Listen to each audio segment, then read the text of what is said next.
带去读唐诗。归上山作，作者王维。青川带中泊，骑马去寒寒。流水日有意，无琴相依还。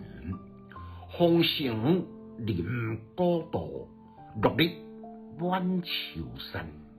挑剔上高下，归来似闭关。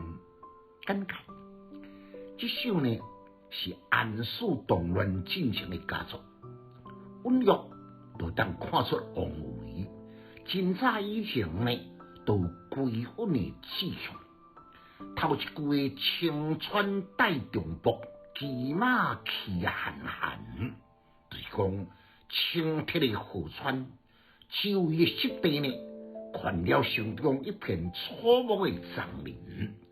这种自然生态，令摆脱官场要倒转去上山的人，感觉得有一番安息的心情。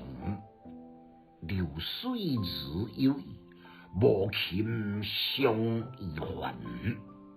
河川流水慢慢流淌，傍晚的悄悄呢，飞倒转来湿地无声的中泊来休困，就敢若亲像要倒转去上山的心情。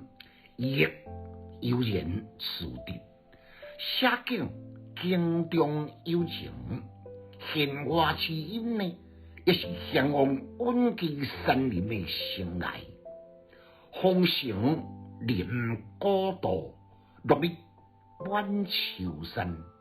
这两句呢，总共12字，描绘四种不同的景物。烽火城池，古早渡船口，日落秋山，构成一幅尽善尽美的秋景图。亦或是将季节、时间、地点淋漓尽致的表达。挑剔上高下，归来似闭关。挑剔就是形容中岳上山，巍峨矗立的高峰下，就是伊禅修的寓所。好不容易暂时离开是是非非的官场之地，会当返璞归真，倒转来家己清清的茅庐。闭门写起，也会当闭关来禅修。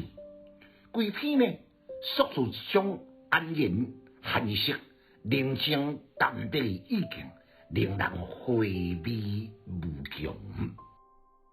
读诗的囡仔白学歹，有气质，还有文采。读诗快乐哦！